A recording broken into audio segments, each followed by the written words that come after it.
Hello and welcome to another episode of Not Another Sox podcast. I am Jack Webster here with Matt LeBeau and Matt Galveo. Big ALDS series win here. Yeah, let's just get right into it, guys. So I want to release a formal statement before we actually start getting into the series here. I am a confirmed dumbass. I picked the Rays in four. Bad call on me. I'll take full responsibility for it. Not great. I'll try to be better next time. And there's a deep drive into left by Castellanos. I would also like to formally We were apologize. all wrong at the end of the day. It was Yeah. To formally apologize to this Boston Red Sox team for saying Red Sox in 5 when they closed it out in 4. It's starting to get that feeling. The team's definitely starting to get that feeling. Most importantly, we mentioned on the Twitter before, vengeance for Steve Irwin. But let's talk about the Red Sox maybe being the most anti-sea life team in the entire Major League Baseball. First, they kill a turtle in the wild card game. They beat the Yankees. A turtle dies. Then they go and slaughter the Rays in Steve Irwin's honor. It's time to start maybe saying that the Red Sox are trying to close SeaWorld. Yeah. Well, I only agree. question is who's gonna die next? It's either gonna be the White Sox or the Astros. So we might kill space and time as we know it if we face Houston. We may kill white socks. You may all be wearing black socks, black Nike socks by the end of next week. So get ready. Yeah, but here's the thing: the White Sox do wear black socks. It's a very confusing process. It's very confusing, honestly, when you think about it. Yeah, I mean, we might go into we're killing. I don't know if turtles are mammal. They're not mammals. Kind of like a sea. They're like aquatic, right? Aquatic. You know? So, I think they're ambidextrous. Yeah, that sounds good. Well, let's go with that. Jack Webster, certified marine biologist. Yeah. He's our expert on all things sea life. I like turtles. First Bronxy, then the Ray tank. Just hate to see it. You really do hate to see it. Yeah. But yeah, no, Sox. People are talking about it. Big ALCS, ALDS clinching win tonight. Yep. But man, at the start of this series, it wasn't looking that way. Didn't look good. Yeah, no, absolutely. In game 1 there, it was just like, it almost had that sense of like, here we go. I mean, obviously, we talked about it in the last podcast, but the Rays were heavy favorites. Rightfully so. They were a 100-win team. They performed very consistently throughout the season. And I mean, the Red Sox kind of had a little bit of their ups and downs. And, right now they're hitting one of those ups, and they're playing great right now, which is all that matters. Yeah. It definitely, first game, it had that 2016, 2017 vibe where you just felt they really weren't going to be competitive in that first round. And then the turning point was just kind of when the offense exploded, game 2, and you felt like, all right, you won that game with some good offense. Worst case scenario, maybe you go to game 5 because the way the offense was looking, you knew they were going to get at least one game somewhere.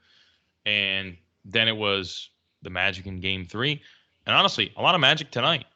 The fact that they didn't lose the lead when Renfroe threw the ball to home, and that allowed Rosarina to take second. I mean, I threw my phone. I was like having a nervous breakdown. I mean, that was just a horrible, horrible, horrible display of baseball. But nonetheless, they didn't get the run. So you take it. No, and even going back to that second game there, in that first inning, you had a lot of confidence in the top of the first when the Sox scored those 2 big runs. And it really felt like it should have been more because of what it was, bases loaded with 1 out and then a double play. So you could have easily scored 3-4 there. And then, you give up the grand slam to the fucking Luplo, whoever his name is, the goddamn nobody. Yeah. And I mean, I think that was really a veteran move by Chris Sale to lull them into a false sense of security, since it was really just all Sox after that. So Yeah, Chris Sale knows what he's doing. He'll give up 5 to give them a it's like false I'm gonna sense. save my arm for when it really matters in the ALCS here, World Yep. Series as well. He knew that either he's gonna be pitching late into October, so he was saving some of his bullets, and I really do respect it. Yeah, no, you gotta love it. And I mean, if they are gonna win an American League championship or a World Championship, they are gonna need Chris Sale at some point in some capacity, whether it's out of the bullpen, whether it's starting effectively, they're just gonna need him. You can't just go in with Pivetta, Erod, and Eovaldi expecting to win a 7-game series against either the Astros or the White Sox. But it looks like the Astros, but the White Sox be tough too. So especially the starting pitching they have to go toe to toe with those guys, with Pivetta and Erod starting, and maybe who knows Perez. You need Sale. Bottom line, you need Sale. So exactly, and we do got to give going back to that second game. I mean, Kike Hernandez might literally just be the steal of the offseason. I mean, this guy has just raked all postseason. It's tied with him and Hunter Renfroe. I mean, yeah, Yeah. exactly, and both of them in the outfield. And I mean, like that second game, that display, that hitting, clinic that he put on there with the extra base hits, just absolutely dominating at the plate. I mean, this guy has been a massive a plus for this Red Sox lineup. Huge. And I think this series, like, that's a great point. This series was like won by Chaim Bloom. This was Chaim Bloom's masterclass, and that's just what it was. It was Kike dominating. It was Pivetta dominating. It was Schwarber with a couple big hits. This was Chaim Bloom's series, and I mean, he did an excellent job with this team. Deserves a ton of credit. And here we are. I mean, I never thought, when they had the whole COVID thing happen and when they lost the series to the Yankees, never thought we'd be here talking about an ALCS preview. And not only that, but they're the team waiting to see who they get to play in the ALCS. I never would have thought that we're like, oh, who are the Red Sox going to play in the ALCS? Our series was a first series decided. That's just mind blowing. That's unbelievable. And it's got to feel extra sweet for Bloom to do it against his former team. I know he has only, good memories there, I'm sure. But the fact that, they didn't let him go, he obviously got a better opportunity. But, there's even the X that you're good with, it still feels good doing better than them. And I think that's really what it was here. I mean, because now he's kind of running the Red Sox a little bit like the Rays, but if the Rays had money, because, it's very hard to cross that bridge. I mean, their fans, how about the fact they didn't sell out either of their playoff games? They did not sell out. The first game was like 25,000. It was a joke. And I mean, that second game, it was, Friday night. It was pretty much packed. There were still a few empty seats. It wasn't officially a sellout, but like, it's the playoffs. Like, how can you not sell out a playoff game? Especially with being a 100-win team and them being in the World Series the year before. It's not like this is like some new thing to Tampa fans. I mean, they were in the World Series in 2008. They've been competitive off and on pretty much ever since. They honestly should have won a World Series last year. I felt it was basically ripped from them. And they won 100 games this year with a really good team and a lot of exciting players. They're not a boring team. I mean, Franco, Rosarena, you got Nelson Cruz, you got a Hall of Famer on that team. I mean, you have an excellent manager. You have young pitching. I mean, to not sell out is just embarrassing. I don't care where you have to sit. Like, sell out. Just go. It's not that hard. It's a fucking bridge. Yeah, it's a bridge. I've been in the very last row of Yeah, it's a fucking bridge. Is there a troll underneath and you have to answer his riddles 3 in order to pass? Like, that's what they make it fucking sound like half the time. So what I think it is Danny DeVito is under that bridge, and you have to pay the troll toll to get into the trop. Yeah. That's just the thing, The trop See, toll. I think that is the problem because nobody wants to cross. They just want to hang out with Danny. Yeah. Yeah. Come see my C ring. I'll show you my Yeah. C ring. I'll give you this D ring. Oh god, but that's honestly that's honestly terrible that they Oh, it's didn't sell horrible. out either games. I mean, me and Jack and I were talking, before we started recording, and it's just like, well, next year they're splitting. It looks like they're splitting time in between Tampa and Montreal. I think it's time that you might just have to bring back the Expos, honestly. You're gonna have to at some point. I don't know if it's gonna be the Expos or another team, but they're I don't Rays think it fans can be won't the cross. Expos. The Nationals own the rights to the Expos, so it would have to be a Oh completely new shit. There you franchise. go. Just like how the Nationals weren't allowed to be the Senators because I think that's Minnesota Rangers. now. Oh, I Yeah, think or I thought they Rangers, were yeah, Rangers, because they were yeah. kind of both there for a little, or both moved out from DC there. So it was a kind of weird situation. Yeah. But yeah, so I'm all for baseball in Montreal, but I hate that idea of splitting a season. I just don't see it working out well for either side. I don't see how that's going to make more people want to go to the 40 some odd Rays games. The Montreal side's going to be great, especially initially. They'll probably actually get something, but it is a tricky situation because what if the Rays franchise starts to fluster again there, and some of the teams in Montreal aren't great. That was a legitimate problem in the early 2000s and the 90s, even with Pedro Martinez, the greatest pitcher of all time. They didn't quite know it at that time, but I Right. think you really kind of get the worst of both worlds. I tweeted about it on my personal account here. I just don't see why or how logistically it would work out and why you would ever want to go there if you're a player. Especially if you have a family with kids in school, like you either have to be away from them for half of the year or pull them out of school. Mhm. It just I don't see how it's really going to actually work out for them, and it's unfortunate. And it's bold of ownership, Rays ownership, to assume that Tampa fans won't cross a bridge, yet they will cross an international border to go see their team play.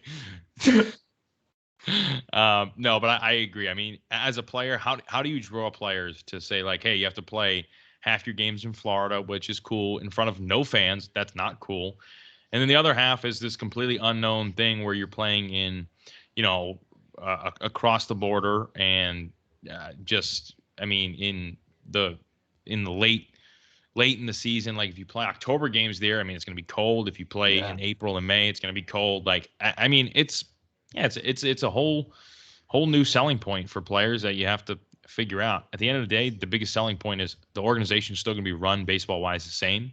And if they can just fucking pick a city, which I think it should be Montreal, then I think that'd probably be the best bet. But yeah, they had Vlad Guerrero and Pedro Martinez at one point, and they didn't draw. Like they still had trouble drawing fans. So it's not like Montreal is like this fix all for like MLB franchises. Like there's still going to be challenges. Hockey is still king there, so Right. I mean, Exactly. you gotta figure it out. But I think for young guys playing in Montreal, it is the strip club capital of the world. So Yes, there's no shortage of fun in Montreal. St. Catherine Street. How you doing? Oh, How you big doing, time, St. baby. Cat? Good old St. Cathy. I gotta make my way up to Montreal at some point. I've never been, but I've heard it's a good time. I It's don't know fun. if either of you guys have been, but I've been. I know Jack's been. I've been twice. oh, I okay. have. Yep. No. I once almost What'd you got get, a arrested raise? there for legit sign stealing. What? I said, did you get a raise? I found a sign that said like detour, but it had like, the funny accent mark because it's like French Canadian. And I was walking around with it thinking I could somehow bring it back. And I got pulled over by a police officer. They just took it away from me. But They could have yeah, chopped off your this could have hand. been an international crisis. Thankfully, this, my mutual Twitter follower, Barack Obama, was still in office, so I could have just sent him a DM, and it probably would have worked out fine. But here we are. I am not an international war crime criminal, and I think it brought some good karma to the Sox. If Trump was in office, you'd be seeing, get Jack Webster home. He's a great guy. We love him. No, he probably would. We need him home. That's Although he actually doesn't like me, he's a good guy. Great people. he's fantastic. Donald Trump was. You guys are cutting in and out a little bit for me. Oh. No, go ahead. Donald Trump was right about one thing, though. If George Steinbrenner was around, so many more people would be getting fired. I don't know how they haven't announced Aaron Boone will not be rejoining the team. I'm guessing they're waiting until the actual contract is up when the off season officially starts or whatever. But yeah, it's not a good look for him right now, and it's an even worse look when Yankees fans are cheering for the Rays and lose again. I think that's what I was gonna say. I feel like this is gonna maybe put it over the top a little bit. Yankees ownership looking at it like, all right, we're watching the Red Sox on TV. We were supposed to be miles ahead of them. What went wrong? We got to go in a different direction. Maybe it's especially the display that Alex Cora is putting on right now as a manager. I mean, he is managing circles around everyone in Major League Baseball right now, including Kevin Cash, who is a great manager, and obviously Aaron Boone. So, I mean, if you're the Yankees, you're looking at it like, dude, we just gotta do something else. It's just not working out. Is it time where you just think you you just gotta kind of not blow it up, but you really got to make some real decisions here on player personnel? Because yeah, you definitely have some big decisions to make for the Yankees, but I think that I don't know, they've been kind of stubborn with that core. They've been kind of set in their ways with that core and that group. So we'll see. But yeah, going back to the Red Sox Rays series, man, last night Nick Pivetta, man, he was just called upon, and he almost put he's not quite Nathan Eovaldi, but almost to that, almost to what Eovaldi did, in Game 3 of the World Series. I think LeBeau, were you at that? You were at that game. Yeah, right? I was. Yep, I remember it very vividly, and it was Oh, definitely. you were? I didn't even realize that. Yeah, it was most exciting baseball game I've ever been to. Besides, honestly, the AL wildcard game. As much as I hate to say it, if you're a baseball fan, the World Series game is the one you would want to be at. But as a Red Sox fan, it was the wildcard game. Nonetheless, Pivetta, awesome. I mean, just really killed it. Did we lose Webster? We may have lost No, him. I'm still here. I'm just moving because my Wi-Fi is very bad in my basement. He's making the move. He's making the move to Montreal. Hard out. Get better Wi-Fi. Walmart Wi-Fi. Yeah, now we got Donnie Darko over here. There we go. Legs apparently. Whoa. We're in business. Yeah. I'm gonna have to blur that people out. watching on the YouTube channel. You get to see our beautiful faces, our beautiful white pasty faces. We look like the three most generic white guys that you could have pulled off the street to start a Red Sox podcast with. Literally all that we need to do to rob a bank is just put on a gray Pats hoodie and a Sox hat, and they wouldn't be able to identify us in 1,000 years. With a pack of Marbreds. Yep. Yeah. Yep. I actually feel like being this white of a podcast is almost disrespectful on Indigenous Peoples Day, which ends in 1 minute. Yes. So this is almost a slap in the face. But luckily it ends in 1 minute. So the first 19 minutes of this recording is just not a good look. No. Yeah. I'll bleep it out. But yeah, so to put this in some perspective about the game on Sunday night, I actually missed most of it. I was at my buddy's bachelor party, and then I was actually on an airplane from the 9th to the 13th inning. So I was listening to the game, walking on, and, up until the point they basically told me to go fuck myself, and I had to turn off, my 3G. So the second I landed, obviously turn it on, check on the score. 2-3 pitches in is when Christian Vasquez hits the walk-off home run, and I'm like trying not to freak out on this plane so I don't get court-martialed.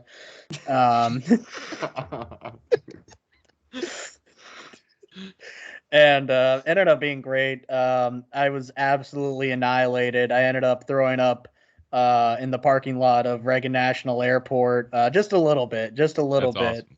But that's American. We made it. Yep. And we should probably get into this just because everybody's complaining about it. That was the right call in the 13th inning on that Hunter Renfroe deflection. It was a ground rule double. I know people hate to say it. If it happened to us, I like to think I would, probably be fucking annoyed about it. Sure. But it was the right call at the end of the day by the rule book. I remember when that obstruction call happened in the 2013 World Series. Obviously, I was fucking pissed about it. But even immediately, I still knew that was the right call, even if I thought the rule was fucking dumb. And I mean, so many people were just crying and crying and crying about it, including the Rays social media person who took some fat fucking L's this series. Absolutely. Oh, is that the Molly woman? No, you're thinking of someone else. You're thinking of the one that was like, imagine trading Mookie Betts. Yes. No, that's someone. That's like a. She also meant she was like she also said that call was wrong, but I think she's a Dodgers person. Yes, she's either national or she's Dodgers. I think she's West Coast in some way. I feel like when it came down to the call, it couldn't happen to I don't want to say a worse fan base, because I feel like the Rays, although they've had a lot of success and their fan base is growing, I feel like they're probably the least educated when it comes to just baseball. And I feel like it's very elementary, that some of the things they say, especially on Twitter.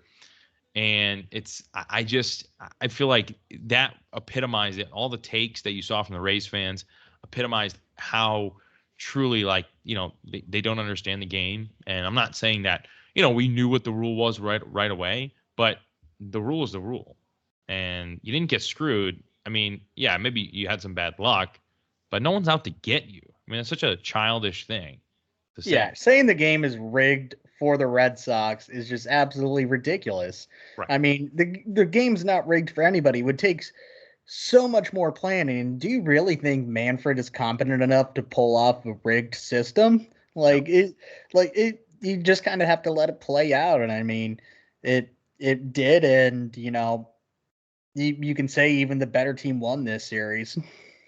Yeah. So, Jack, you had actually retweeted the that same play happened with the Rays in the Blue Jays. 2 years ago. Yeah. So, I mean, that same thing happened. Kevin Cash knew the rule. He knew the rule. Exactly. 100%. Yeah, that's why he didn't even go out and argue once. He didn't even come out of the dugout. Yeah. He knew it 100%. The only I actually saw a John Boy breakdown of it, and those videos are always excellent. Shout out John Boy, probably one of only 5 Yankees fans I like. So, yep. But yeah, no, the only time he came out was, he was asking the umpires, was it intentional? And it was clearly not intentional. You literally saw Hunter Renfroe try to go over the wall to re-catch it again. He tried to swat it over, and thank God he didn't. That was the first thing I said after that play happened in the ruling. If he had grabbed it from going out of play and then tried to make a play, the run obviously would have scored. And, I mean, who knows what else could have happened in that inning. So thank God. Thank God. But I get it's a natural reaction to try to do it, but yeah, it was the right play to just let it go over. Yes. No, absolutely. I still cannot believe just the turn of events and how lucky they did get. But I mean, that's baseball. You get one bounce. It's a game of inches. Goes your way, you love it. If it doesn't, you hate it. No, exactly. And that brings us to that Vasquez bomb to walk it off. I mean, like you guys say, Vasquez. I got one more thing to say about Nick Pivetta before we get there. Go ahead. Yes. That energy on the mound was probably unlike anybody I've seen before. He was sprinting up. Yeah. I'm surprised he didn't do a fucking somersault or a cartwheel after the strikeout. I wish he did. Inning there. But that is something that see in the World Series. You don't see it in the ALDS, which really just shows like how invested he is in this team and how much the Red Sox have treated him better than the Philadelphia Phillies. 100%. And he was high stepping into the dugout. I mean, Little like skip scored a action. touchdown in the Super Bowl. And I mean, that was just so awesome to see. You love seeing that intensity. I mean, you don't need to like be an intense guy to get intense for the playoffs, but if you want to pull it out and you truly want to, reach back for something extra, that intensity helps. It's October. I mean, these guys are gassed. They've been pitching all year. Pivetta pitched a ton of innings this year, so you got to rear back for something. You got to find it. He did. So. Yeah, no, exactly. I mean that, and like you said, LeBeau. I mean that's really something you want to see. I mean, I know baseball's kind of like, obviously, like the dinosaurs are just like, oh, no, you just pitch and hit and do your thing and get off the field. But like, Don't show up your opponent. Exactly. Like I love, like you said, like what Pivetta did last night is what you want to see. You want to see your guys are invested, emotionally invested in this game. They want to win, they want to perform, and that's exactly what you saw from Nick Pivetta. And that's what you want to see, and that's exactly what you got from Nick Pivetta. He put it all out there. He pitched an incredible 4 innings and got you to the point of where you were able to win. And that's where Vasquez came up, and he came up with a clutch hit, as he always does. He does hit clutch hits. He only has clutch hits. He only has clutch hits.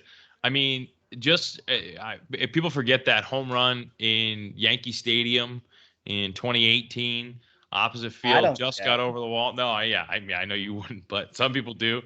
That was absolutely huge. Just this season, the double where it was Iglesias that scored from first against the Nationals. That was absolutely huge. Season saver there. Yeah, I mean, he's fucking clutch. He really is. Not really that good of a hitter, but clutch. And that's exactly why, Cora made the move. Plawecki was catching that game, and then he made the move to Vasquez, and, it pays off. Yeah. To have 2 guys like that is really cool. I mean, I'm not saying that you have, Yadier Molina and Carlton Fisk, but to have 2 decent bats like that, one who can, hit almost 300 in Plawecki, and the other one to, get under the ball and really drive it in clutch situations is nice to have. You can really interchange the catcher spot a lot. So that's cool. And then you even throw in Connor Wong in the mix during the regular season too, a guy that can play different positions as well. And I mean, that only makes the Verdugo Betts trade that much more valuable. And we'll see about Jeter Downs. He had a down year, no pun intended, but we fleeced him for 60 games of Mookie Betts. We fleeced him. Oh, 100%. I mean, at the end of the day, Mookie, and I don't want to go into a tangent about Mookie Betts and the trade, but for a guy who didn't want to be here, you got Connor Wong, you got Jeter Downs, you saved $30 million worth of, CBT. And most importantly, you got Alex freaking Verdugo, who loves playing here. And again, hits in the playoffs. He has more playoff RBIs than Mookie Betts. He's played 4 playoff games, or 5 playoff games now after tonight for the Red Sox. Mookie Betts played 22 for the Red Sox. I mean, and he has more RBIs than Mookie Betts. And everybody knows RBIs are the best stat to determine how good of a player is. I mean, right. Fuck Brian Kenny, fuck Keith Law, fuck Saber. Yeah. Well, at the how end many of the day, bunts? At the end of the day, the game is about getting runs, and Mookie Betts in the playoffs did not do that. Yeah. So Alex Verdugo, he loves playing here. He loves the intensity. He's a passionate guy. This team has a bunch of them. They have a bunch of them, and that's why this might not be the best team 1 through 25 left, but they may be the team that like this kind of has like a little bit of like a 2017 Yankees feel, a little 03 Marlins feel where like it's good 1 through 9. Anyone wants to step up and pitch. Everyone's having fun. Team's playing loose. I like their chances against the Astros or the White Sox, wherever the fuck they play, but we'll see. Yeah. Absolutely. And just getting into tonight's game, um, that was probably the biggest start of Erod's career. I know he even pitched in the World Series before, but he was absolutely electric tonight. And I mean, I know 2 runs were against him at the end of the day here, but it really could have easily been 0. That first run, was a double and then kind of National League style of play. But like he really kept us in that game, especially after we scored so much early.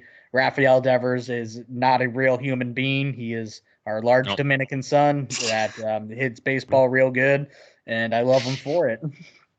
Yeah. I really have a strong love affair with Devers. I hope he never wears another jersey for the rest of his life. Give him the fucking bag. I am absolutely infatuated with Rafael Devers. I love him so much. And Erod, I mean, what a fucking up and down career with the Red Sox. But whatever happens in the ALCS, that will be, a nice way to go out as a member of this organization. A very, very good outing when they really, really needed it. And I mean, definitely something that he really needed as well. Maybe he'll get some extra money for it in the offseason from who the fuck ever, probably the Mets. Yeah. Dude, I'm pretty sure you just accurately called that right now.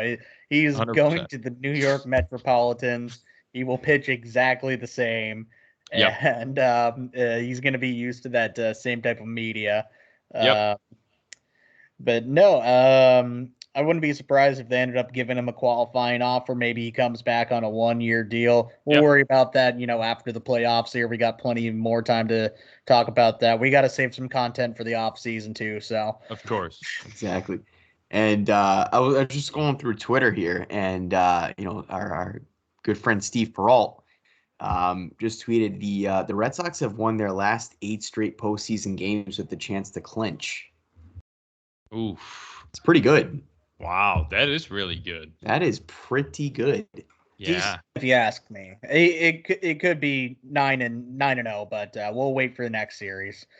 Yeah. They really do seem to step on the throat when they have the chance. And I feel like that's the embodiment of how Alex Cora manages. He is a strike while the iron is hot. And you saw that today, late in the game. I mean, the small ball. I mean, I liked the bunt, but I hated not pinch running for Vasquez at that time. I didn't understand that. Yeah, one you bit. waited till he got to third base. I thought that was kind of questionable. Like you either leave Vasquez in or you do it right then and there. And ended up Yeah. working with. He actually ended up having some great base running on that grounder to third from Shaw there. He did exactly what you needed to do.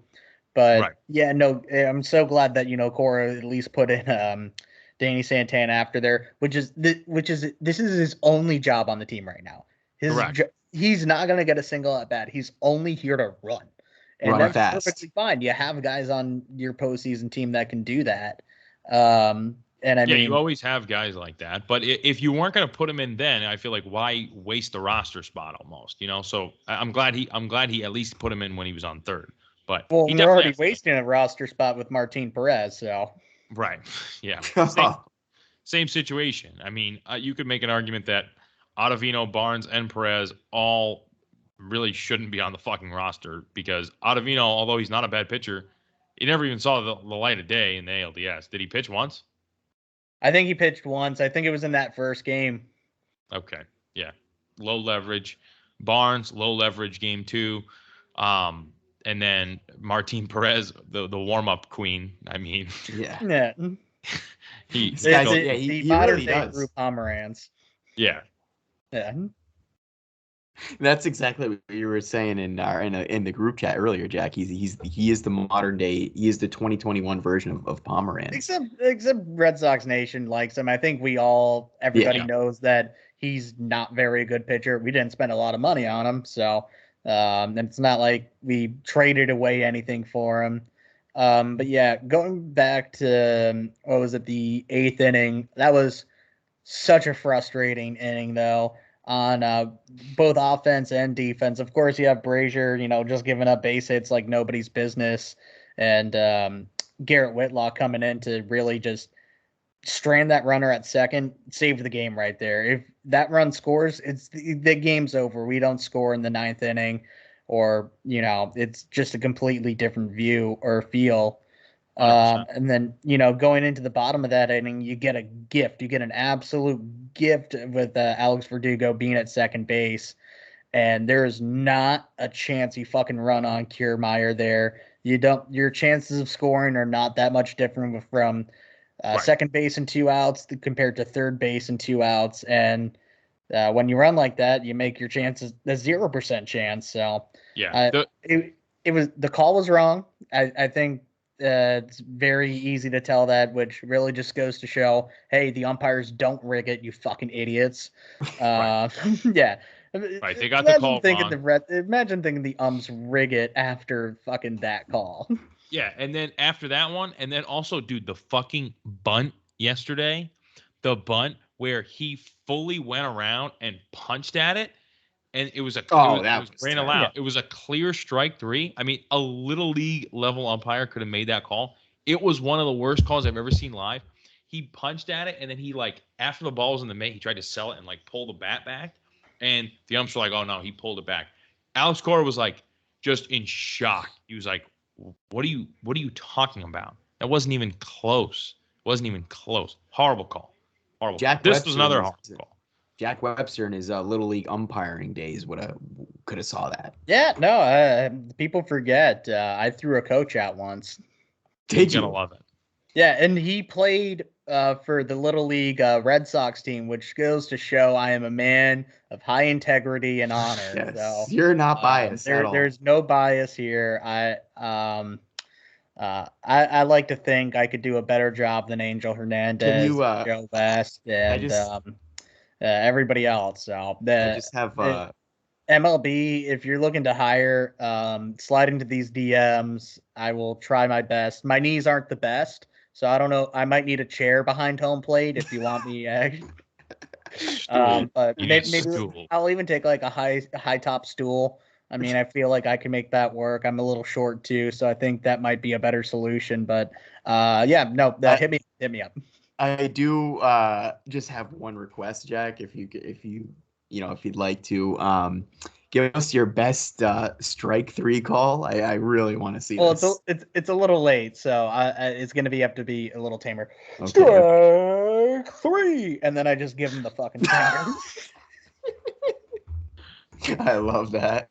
Yeah, that's legendary. You can't beat that. Yeah, I think more. And if anybody argues with me, I got to eject them.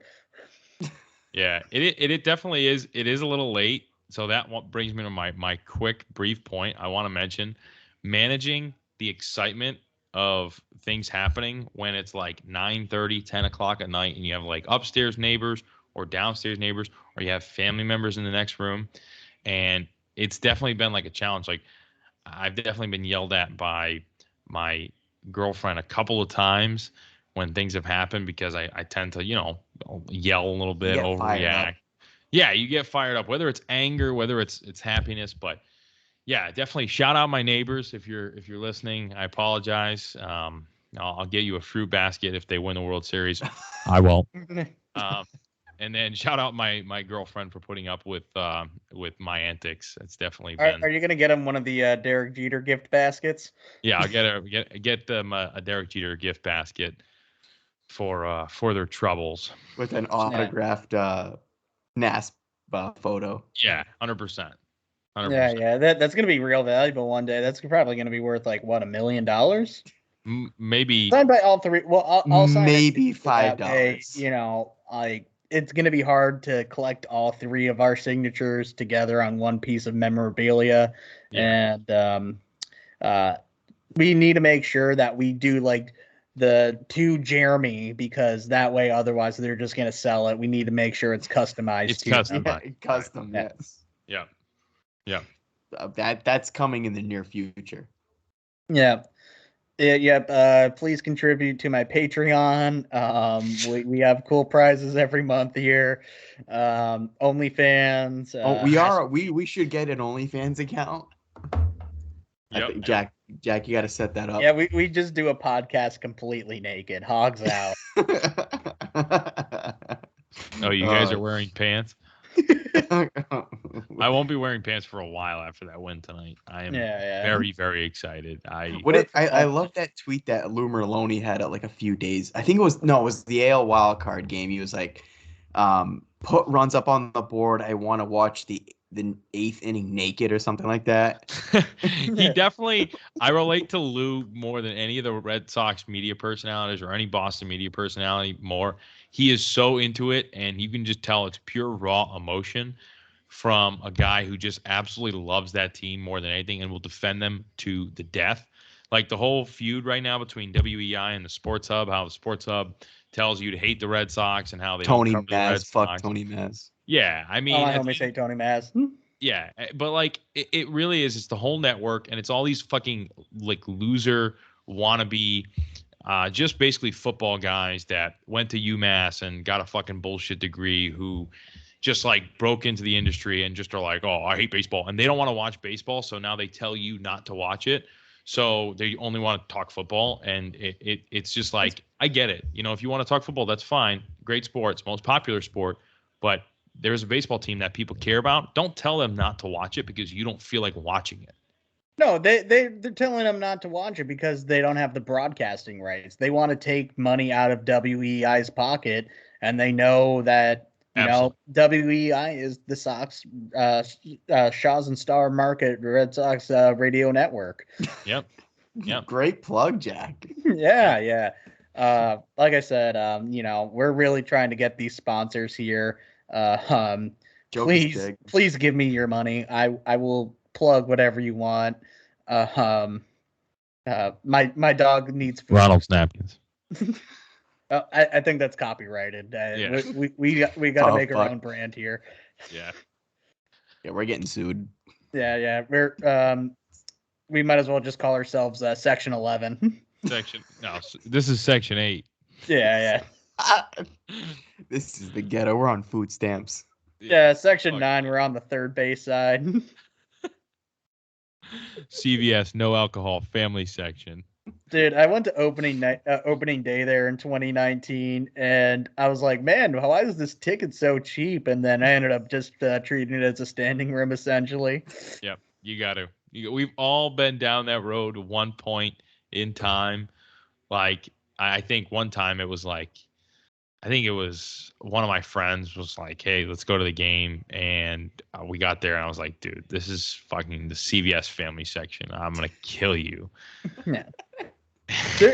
They will grill you about it. Like, this stranger next to me at that game, he handed me a fucking Twisted Tea. And that was like the perfect thing to have because like, it's not that like bright blue or bright red that you might get with a Bud Light or a Budweiser. So like I was able to pull that off, but like, I wasn't about that for, 9 innings.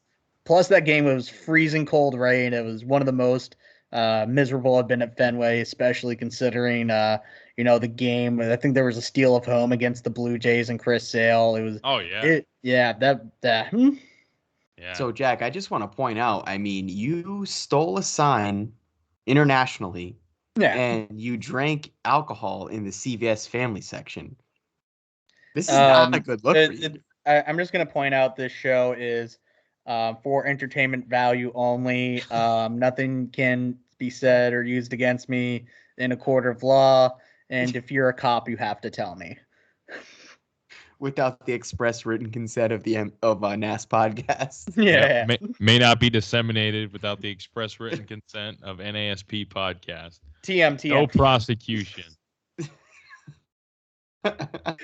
Copyright 2021. Jack's got a couple lawsuits his way. Yeah. Sucks. The first sponsor we're going to have, all that money is going to immediately have to go to a fucking lawyer. The first sponsor we might have is Rob Levine, the heavy hitter. Oh, yeah. Yep. The heavy hitter.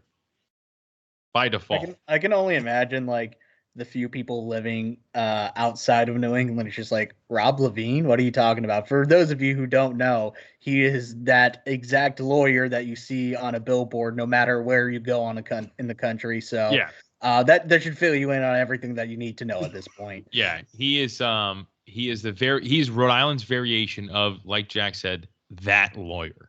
Yeah, exactly. He is our Better Call Saul. Yes, 100%. But he also looks the part. Like it's like he's kind of like Guido looking. He's tan, he's got like He's got like slick he's back hair. definitely jacked up a little bit. Yeah. I used to see him at Whiskey Republic all the time. He was just always Just chilling. slinging it. Oh, he Yep. was big at Paw Sox games too. I saw him a few times there. Yep. Good for Rest him. in peace, Paw Sox. Yep. R.I.P. in peace. I did see him one time in he like you said, LeBeau, he was Guido looking. He had like this silk button down shirt. His hair was like slick back. Yep. He's got some women next to him, you know what I mean? Just shooting it up. Definitely looking like a Rhode Islander up in there, Yep. Yeah. Slinging it. Good Straight for out him. straight out of Johnston. Miserable spring. Miserable spring.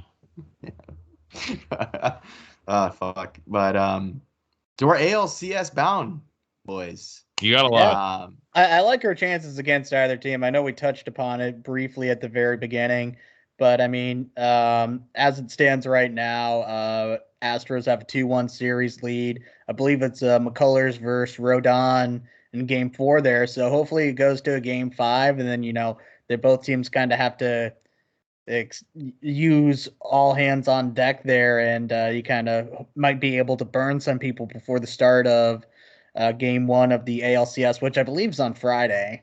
Yes. So yep. I think you should be able to have Nate back by then, probably have Sale start Game 2. And then, honestly, at this point, you probably have to start Pivetta Game 3. I mean, I think he's earned it at this point. Yeah. Yeah. And not to say Eddie hasn't, but, when Pivetta was just unbelievable this last series. And even in that first game, really not having to have us, burn those guys made a huge difference throughout the rest of the series. Oh, I agree. I guess my question would be, do you feel more comfortable starting Pivetta, giving him the ball? Or maybe he really is kind of relishing this reliever role and saying, hey, we might be able to get, maybe Game 1 and Game 3 out of him in relief, as opposed to maybe just Game 2 or just Game 3. So do you feel, would you rather have him as a starter, or you keep him in the bullpen? No, honestly, that's a good point. You having him be that super utility guy, being able to go multiple innings, that actually might be, a bit more valuable even. And I mean, we definitely saw that there. I mean, and you saw Eddie can, step up in the big moment too. So, we'll see how it goes. It's a bit early to start even thinking about Game 3, but I think coming back to Fenway, having those 3 games in the middle, kind of like how you had the 2 in the middle here. I know it's home field advantage, but playing the first 2 and the last 2 at home, but I feel like those middle 3 games is when the series is going to be decided either way. Yeah. Yeah, it usually is. Having those 3 at home, when was the last time the Red Sox played in an ALCS where they didn't have the home field advantage? That's a good question. 04, maybe? 08? 08 maybe, when they played the Rays? No, I think Rays had the advantage because Game 7 was played at the Trop. Yeah, that's what I meant. So when they, in other words, they didn't have the home field advantage, the last time would have been 08. Yeah. Yeah. So, I mean, think about it. 13, they had it. 18, they had it. 16, 17, they didn't make it. So, yeah, it must have been 08. So, yeah. 08, yeah. I felt that was, I mean, that series went to 7 games. Those middle 3 games are so crucial. So, I mean, if you can steal one, and whether it's Houston or Chicago, obviously I'd prefer it to be the White Sox, but I don't know. Every time you rather play a team, it always comes back to yeah. Just give me whoever at this point. But also, if you look at the pitching staff, I mean, the Astros, they don't really have any starting pitchers that I feel like the Astros are kind of built like the Rays a little bit. There's not really. Right. I mean, McCullers is the big one there. Yeah. Greinke. Yeah. Didn't he come the out ghost of of Justin Verlander? Yeah, the ghost of Verlander and Garrett Cole, and they had a heavy hitter rotation at one point, but I mean, it's kind of piecemealed together. It's you got guys that you can get to there. With the White Sox, it's they hit you with Lynn, Rodon, and Giolito. So I mean, that's a their tough. Starting pitcher is definitely more solid, a lot more solid for sure. Plus, they got Kopech, they got Kimbrel. I mean, although Kimbrel looks like he's absolutely fucking dog shit right now. They got a He's lot so of hit or miss. I mean, and right now he's in that miss mode. Right. I just don't think that the White Sox offense doesn't like jump off the page at you. So I think that with the way the Red Sox are playing, I think I'd rather take the chance. Give me whoever fucking is on the mound. It looks like they're going to hit them no matter what. I mean, they light up Garrett Cole. You light up McClanahan tonight. You lit up Baz. I mean, it doesn't look like they're going to slow down. So I'd rather take the less scary offense because I don't want them to be matched. I think I agree with that. The Astros offense is really, really gross. Oh, yeah. I'll say this will be a good segue into a little prediction quick. I will say if they play the White Sox, I take Red Sox in 6. If they play Astros, I'll take Red Sox in 7. I'm going to go Red Sox in 6, no matter who we're facing. Love it. Ooh. I will go Red Sox in 6 if they play the White Sox, and I will go. I'll go Red Sox in 7 if they play the Astros. Okay, little so 7-game series. So you're not going to be on the wrong side of history anymore. No, I am. I'm not going to be that asshole again. Yeah, you know, yeah. I was made a fool of, and I should pay the punishment. You know, that's just how it is. I was a fool. I was a fool, and now I look like an asshole. You know, to the public, and it's not great. That's why I can't pick against the Sox now. Honestly, I do really feel like they have a legitimate opportunity right now to win the World Series. I mean, this year, I didn't expect them to win this series, but I mean, the way I saw them play and they just battled this out, I mean, they have a legitimate shot to beat any team they face coming up. Yeah, they do. And I like their chances against anyone. I'm not saying it's going to be easy against anyone. I am saying, though, that this team is certainly not like in store to get swept the rest of the year. Like, it's just not going to happen. The Dodgers are the most talented team left. The Giants are probably the best overall team left. But right now, with the Rays gone, this is anyone's competition in the American League. Anyone's. I'm going to take whoever the opposite of Trevor Bauer says. Yes. And today he had the Rays winning, so I think the best thing for him would just be to shut the fuck up forever and go to jail. Yeah. I'm just going to throw that out there real quick. Yeah, this is the first official NASP call to prison for a human being. We are officially requesting Trevor Bauer did to that go to all jail. last week when we were telling every single person in the Yankees organization should be going to jail for killing that fucking turtle. Yep. I think we found our first sponsor. It's going to be the NASP call to prison, and it's going to be sponsored by Rob Levine. Yeah. Yeah. The heavy hitter. Yes. That is a call to prison sponsored by the heavy hitter Rob Levine. Jack, number one on the list is Trevor Bauer. But the Yankees, the jury is still out. The jury is still out. If the Yankees don't fire Boone, right to jail. If they do fire Boone, then maybe they didn't intentionally kill the turtle. Maybe it was an accident. But I'll also take them keeping Aaron Boone and just keeping to suck for the next decade plus here.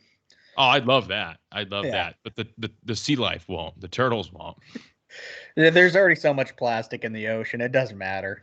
Yep. All these metal fucking straws and paper straws that we had to drink out of the last 5 years, and the Yankees come along and ruin it in one fucking game by throwing Garrett Cole, who shit his pants in the wild card game and fucking killed the turtles. I feel like that's just going to be like something that we continue to just joke on for the rest of the podcast history here. You know, we could last another 10 years and we'd still be like, man, fuck Bronxy. Yeah. For like Bronxy. The 5 people that listened for our first episode. And actually, you know, we really do want to, you know, thank all you guys for, you know, listening. We couldn't really ask for a better debut, especially online and all the Spotify and YouTube. So We really do all appreciate it here, just to make sure that we're all not fucking wasting our time. So, And Jack, no, you were saying before we started recording here that the Twitter's been really active with people engaging with the tweets and replying, liking, retweeting, all that kind of stuff. So you've been doing a heck of a job. I know you and LeBeau have been doing some of the heavy lifting on social media. So it's been good, man. Like we've been it's getting just a been lot of nice not engagements. having to spurt all this random dumb sock shit to my non-baseball friends that follow me on Twitter. So like I feel like this is the perfect balance of my life where I can just spew out and regurgitate all my dumb fucking thoughts. So No, it's perfect. it's a win-win really. And you were born for Twitter jokes in general. I mean, that is I don't mean to diminish your existence into Twitter jokes, but that is truly your calling. I can't wait to show this part of the podcast to my mom, and I told her I started this, and like she still hasn't listened to the first one here, and I'm like, Mom, it's okay. You don't have to. You don't have to, Mom. It's okay. Yeah. It's okay. I Well, might she's have her listen definitely to this one. This one she's was a definitely little not bit going to more want to funny than listen the to this first one one. because you are an international thief. So I'm sure she doesn't want to hear that. No, Also, she's sup, Jack's mom. okay. Calm down. I'll bleep that out. Yeah, your lady is in the other room right now. You goddamn piece of shit. As you can tell, we got some scumbags on the podcast. Yeah, this is actually going to be the final episode of Not Another Sox podcast. We broke up after this. And we're done. It was a nice run, guys. It was a nice run. It was indeed. Man, I just got something to say. Fuck Bronxy. Yeah, fuck Bronxy. But really, fuck Bronxy. Yeah. Fuck the ocean. Alrighty. Clearly. All right, man. Friday night, game one. Houston or Chicago, whoever it is. Man, it's gonna be a battle. It's gonna be fun. Yep. It's gonna be a good time. Well, be sure to follow us on Twitter, NAS Podcast, Instagram, NAS Podcast, MySpace.com/NAS Podcast, Google Plus, Hinge, Twitter, Tinder, all that kind of stuff. So I'd suck a dick for a Red Sox American League championship. There we go. Well, LeBeau, TikTok. You're gonna be Addison Ray dancing as well. Yep. Shaking your moneymaker, and so it should be good. So that is episode number 2.